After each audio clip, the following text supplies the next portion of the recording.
अब ज्योतिरादित्य सिंधिया को लेकर केंद्रीय मंत्री नरेंद्र सिंह तोमर ने एक बड़ा बयान दिया। उन्होंने कहा है कि सिंधिया धीरे धीरे बीजेपी की विचारधारा को समझ रहे हैं। व्यक्ति निर्माण की प्रक्रिया की गति हमेशा धीमी होती है। उन्होंने कहा है कि सिंधिया जी भाजपा में आए, उनका स्वागत है। उम्मीद है जल्द ही विचारधारा से समरस होकर पार्टी की ताकत बनेंगे। तो अब सवाल यही है कि क्या अब तक बीजेपी को या बीजेपी की विचारधारा को समझ नहीं पाए हैं सिंधिया, और यही वजह है शायद कि नरेंद्र सिंह तोमर ने यह बड़ा बयान दिया है और कहा है कि धीरे धीरे ही सही सिंधिया समझ रहे हैं और विचारधारा में अपने आप को ढालने की कोशिश कर रहे हैं। बीजेपी की जो विचारधारा है उसको समझने की कोशिश धीरे धीरे सिंधिया कर रहे हैं, ये केंद्रीय मंत्री नरेंद्र सिंह तोमर ने कहा है। व्यक्ति निर्माण की प्रक्रिया की गति हमेशा धीमी होती है। सिंधिया जी आए हैं, भारतीय जनता पार्टी में उनका स्वागत है। भारतीय जनता पार्टी विचार आधारित, कार्यकर्ता आधारित राजनीतिक दल है। वो परंपराओं से, प्रक्रियाओं से, पद्धति से परिचित हो रहे हैं और मुझे पूरी आशा है कि वो भारतीय जनता पार्टी में समरस होंगे और भाजपा की ताकत बनेंगे। और इसी पर ज्यादा जानकारी के साथ जी मीडिया संवाददाता संदीप भमरकर हमारे साथ जुड़ गए हैं। संदीप, केंद्रीय मंत्री नरेंद्र सिंह तोमर का बयान हमने सुना, उससे दो सवाल खड़े होते हैं। पहला सवाल ये कि 6 महीने बाद भी क्या सिंधिया विचारधारा बीजेपी की नहीं समझ पाए हैं? क्या इतना सामंजस्य उनका अभी भी बीजेपी के लोगों के साथ नहीं बैठ पाया है?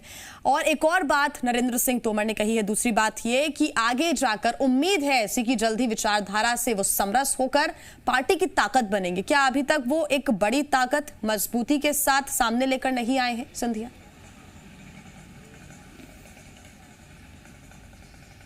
देखिए, इशारा तो यही करता है। तोमर ने भले ही उन लफ्ज़ों का इस्तेमाल नहीं किया हो जिसे हम समझ रहे हैं, लेकिन इशारा केवल वहीं जाता है। बीजेपी असहज है। सिंधिया जो कुछ चाहते हैं वो शायद बीजेपी नहीं कर पा रही है, वो पार्टी की परंपराएं नहीं हैं। क्या सिंधिया जी जिद कर रहे हैं कई मसलों को लेकर? तो ये सारी सवाल हैं जो तोमर ने नहीं कह रहे हैं, लेकिन जो इशारा आता है वो इसी तरह का आता है कि ये पार्टी कुछ मसलों पर असहज है। देखिए जिया, यहाँ पर ये समझना होगा कि ये सरकार बीजेपी की जो इस वक्त में है ये सिंधिया की वजह से है। अभी हम बीजेपी की सरकार जरूर कह लें, लेकिन इन्हीं को दूसरे लफ्जों में हम ये कह सकते हैं ये सिंधिया और बीजेपी के अलायंस वाली सरकार है, क्योंकि अगर सिंधिया समर्थक विधायक इनके साथ में नहीं होते तो शायद ये सरकार नहीं होती। अब जब भी कोई सरकार के बारे में कोई बात होगी या पार्टी के बारे में कोई बात होगी, तो चूंकि सिंधिया का ये कार्यशैली रही है, उनके राजनीति करने का ये तरीका रहा है कि वो अपने समर्थकों के लिए भिड़ जाते थे। तो यदि वो समर्थकों के लिए अपनी ही पार्टी में पुख्ता तौर पर दबाव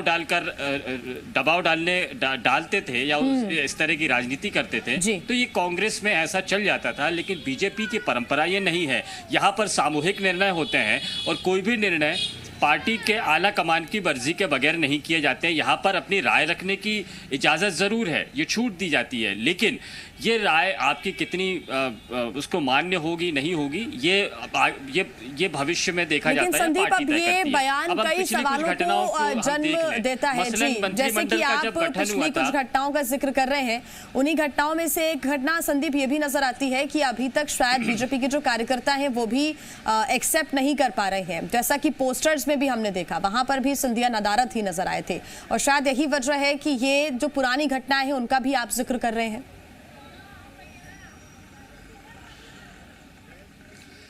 देखिए जी, आप पोस्टर्स तो बीजेपी ने इस पर बयान दिया है कि ये बीजेपी की परंपरा है, प्रोटोकॉल है कि यहाँ पर सिंधिया का पोस्टर अगर नहीं है तो तोमर का भी नहीं है, प्रभात झा का भी नहीं है, नरोत्तम मिश्रा का भी नहीं है, जो ग्वालियर इलाके के रसूखदार नेता कहे जाते हैं। तो ये प्रोटोकॉल है कि क्या अकेले सिंधिया नहीं है, दूसरे लीडर्स भी हैं। और सिंधिया समर्थक अगर अपने नेता की तस्वीर लगा रहे हैं तो इस बात पर कोई पार्टी को आपत्ति भी नहीं, ये बात तो कह दी है। लेकिन कुछ एक मसले ऐसे रहे हैं जो पार्टी को जिन मसलों पर फैसला करना था, यानी चाहे वो मंत्रिमंडल का गठन हो, 4-5 मंत्रियों का मंत्रिमंडल जो है काफ़ी लंबे अरसे तक चलता रहा, और जब मंथन लगातार होता रहा और उसके बाद सिंधिया समर्थक 14 मंत्री इसमें शामिल किए गए, तब जाकर मंत्रिमंडल का पुनर्गठन हो पाया था। और इस बीच में वो बयान याद कीजिए कि जहर तो शिव को पी लेना पड़ता है, यानी शिवराज सिंह चौहान भी उस मसले पर, उस मुद्दों को सुलझाते सुलझाते असहज हो गए थे। तो दो विभिन्न विचारधारा के लोगों का मिलन हुआ है। थोड़ी बहुत देरी ज़रूर होती है, लेकिन जब तक देरी हो रही है तब तक परेशानी भी हो रही है। ये सारी बातें हैं और शायद नरेंद्र सिंह तोमर ने इसी बात को उकेरने की कोशिश की है। अब यहाँ जी समझने वाली बात यह है कि तोमर को, जो आमतौर पर बहुत डिसिप्लिन तरीके से रहते हैं, बयान भी बहुत नपे-तुले अंदाज में देते हैं और बयानों से परहेज़ नहीं करते, सवालों से परहेज़ नहीं करते हैं, वो अगर ये कह रहे हैं कि सिंधिया धीरे धीरे पार्टी की विचारधारा में समरस हो जाएंगे और ताकत आ जाएंगे, इसमें पॉजिटिविटी भी है और एक दर्द भी झलक रहा है। तोमर चाहते तो ये बात नहीं भी कहते, लेकिन जब सवाल पूछा गया कि क्या तोमर सब घुल मिल चुके हैं, तो उन्होंने साफ गोई से कहा कि थोड़ा वक्त लगता है, क्योंकि व्यक्ति निर्माण की प्रक्रिया है, पार्टी की परंपराएं और तथ्यों को जानने के लिए सिंधिया को वक्त लग सकता है। तो पॉजिटिविटी के साथ में उन्होंने अपना दर्द बयां किया है, लेकिन इस गंभीर नेता के इस बयान के बाद में ये भी जाहिर हो गया है कि जब तक वक्त लग रहा है तब तक तकलीफ भी हो रही है। बिल्कुल, ये तो बीजेपी के अंदर की बात होगी संदीप। अगर क्योंकि तोमर ने बड़ा बयान दिया है और जैसा कि आप कह भी रहे हैं कि वो बड़े नतबे-तुले अंदाज में अपना बयान देते हैं, वरिष्ठ नेता हैं क्योंकि, और बड़ी जिम्मेदारियां उनको हमेशा से पार्टी देती हुई आई है। अगर वो इस तरह की बात कह रहे हैं तो कांग्रेस इसको सीधे लपक लेगी। कांग्रेस क्योंकि लगातार देखिए शुरुआत से ये कह रही है कि सिंधिया को वो मान सम्मान बीजेपी के अंदर नहीं मिल रहा है। उनके इस बयान के कई मायने निकाले जा रहे हैं। हालांकि डायरेक्टली उन्होंने कुछ नहीं कहा, लेकिन कांग्रेस को एक बार फिर सिंधिया से जुड़ा हुआ, जो कि कांग्रेस चाहती थी, वो मुद्दा बैठे बिठाए मिल गया है। ये कांग्रेस का मुद्दा है और जो बात अब कांग्रेस कहा करती थी कि सम्मान की बात है, बीजेपी में जाकर किसी नेता का सम्मान नहीं बचता है, ऐसा पिछले कई नेताओं के साथ में हो चुका है। तो वो बात अब धीरे धीरे बीजेपी के नेताओं से निकलकर सामने आ रही है। तो एक तरह से बीजेपी के कांग्रेसी खेमे में खुशी है और इस बात की संतुष्टि है कि अब बीजेपी के बिल्कुल, और कांग्रेस इसके क्या मायने निकालती है ये भी हम जान लेते हैं। संदीप, आप हमारे साथ बने रहिए। कांग्रेस से के मिश्रा जी हमारे साथ जुड़ गए हैं। के मिश्रा जी, स्वागत है आपका जी मध्य प्रदेश छत्तीसगढ़ में। जी थैंक यू। के मिश्रा जी, नरेंद्र सिंह तोमर कह रहे हैं, वरिष्ठ नेता हैं, बड़े ही नपे-तुले अंदाज में हमेशा बयान देते हैं, कंट्रोवर्सी से भी दूर रहते हैं, लेकिन इस बार वो कह रहे हैं कि सिंधिया, अभी 6 महीने हो चुके हैं सरकार को, आपको भी पता है, और 6 महीने में अभी तक शायद सिंधिया बीजेपी की विचारधारा में ढले नहीं है, समरस नहीं हो पाए। क्या कहेंगे आप? जी देखिएगा, नरेंद्र सिंह तोमर एक कद्दावर नेता है और उन्हें ज्यादा बोलने का शौक भी नहीं है अन्य नेताओं की अपेक्षा। उन्होंने बड़ी सही बात कही है कि सिंधिया जी को अभी भारतीय जनता पार्टी में घुलने मिलने के लिए शक्कर जैसा घुलना पड़ेगा। और आगे घुले हुए तो सिंधिया जी पहले भी थे, क्योंकि कांग्रेस में रहकर भी अशोक सिंह जी को हराते थे, डॉक्टर गोविंद सिंह जी को हराते थे, जो लोग उनकी नापसंदगी के बाद उम्मीदवार बनते थे उनको हराते थे। तो आधी आत्मा तो उनको पहले भी भारतीय जनता पार्टी में थी। तो नरेंद्र सिंह जी ने गलत क्या किया है? आज भाजपा को तो यह जवाब देना चाहिए कि जो सिंधिया जी भाजपा में आने के बाद यदि ये कह रहे हैं कि ये चुनाव भाजपा का नहीं है, ये चुनाव कांग्रेस का नहीं है, चुनाव सिंधिया का है, तो वो भाजपा बताए कि सिंधिया भाजपा से बड़े हैं या भाजपा उनसे छोटी है। चुनौती तो सिंधिया जी भाजपा को दे रहे हैं, उसका जवाब भाजपा को देना चाहिए। हम तो सहमत हैं नरेंद्र सिंह तोमर जी की बात से। ठीक है मिश्रा जी, आप बने रहिए हमारे साथ। बीजेपी से पंकज चतुर्वेदी जी हमारे साथ जुड़ गए हैं। पंकज जी, स्वागत है आपका जी मध्य प्रदेश छत्तीसगढ़ में। जी धन्यवाद।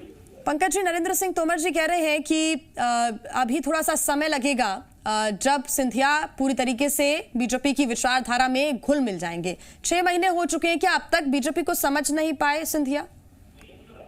मुझे लगता है कि जिस प्रकार से नरेंद्र सिंह तोमर जी का जो बयान है जी, उसकी तोड़ मरोड़ कर अपने राजनीतिक इंटरेस्ट में, कांग्रेस से मेरा आशय है जी, अपने इंटरेस्ट के हिसाब से व्याख्या करना ये कांग्रेस की सरबुद्धि है, उनको ही शोभा दे।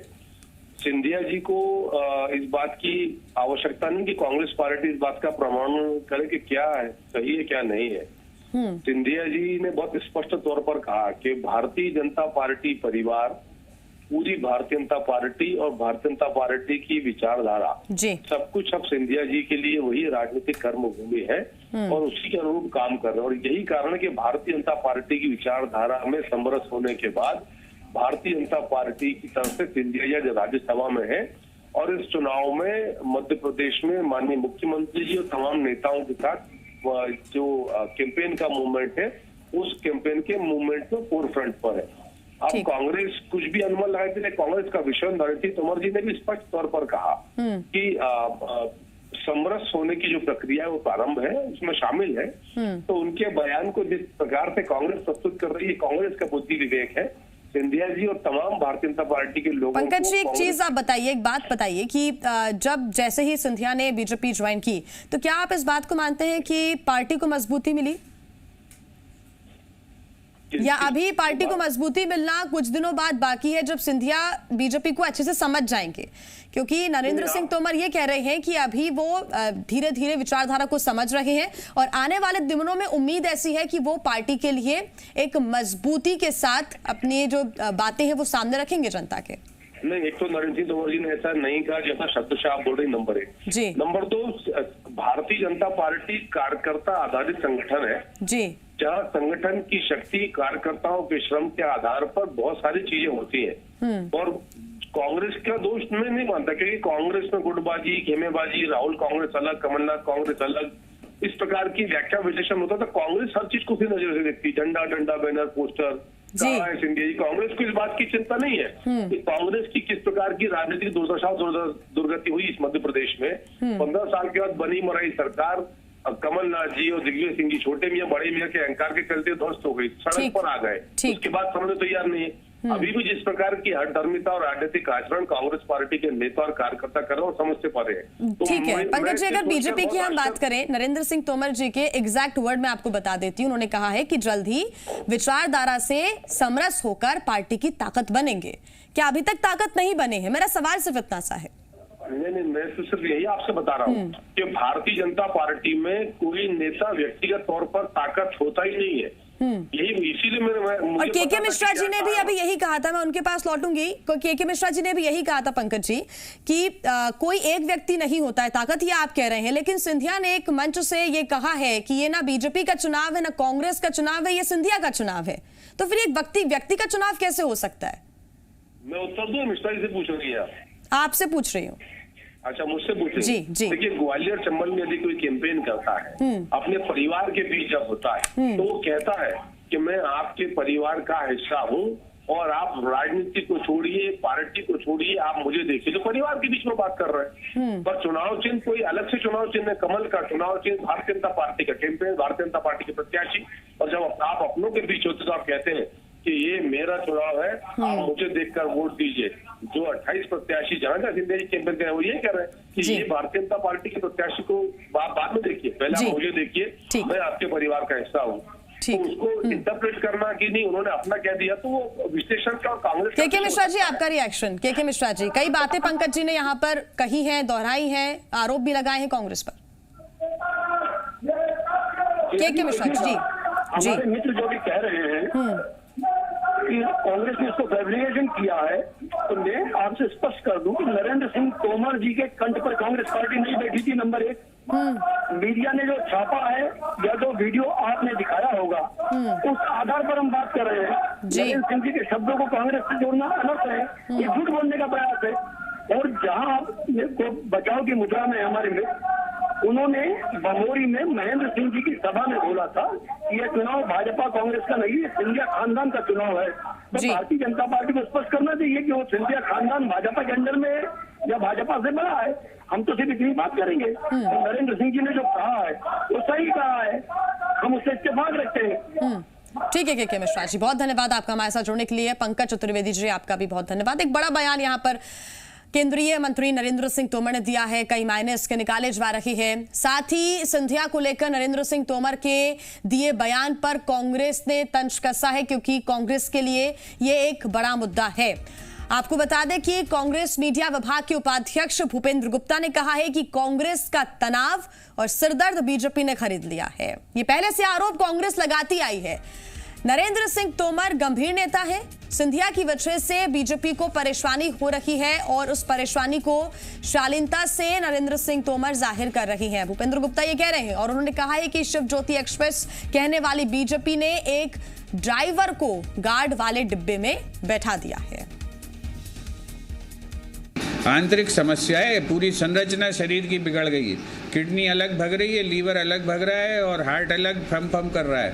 तो ये जो है, ये भारतीय जनता पार्टी को ये अपनी बीमारी ठीक करनी है। कांग्रेस पार्टी उनका सम्मान और आदर करती है कि उन्होंने हमारा तनाव खरीद के लिया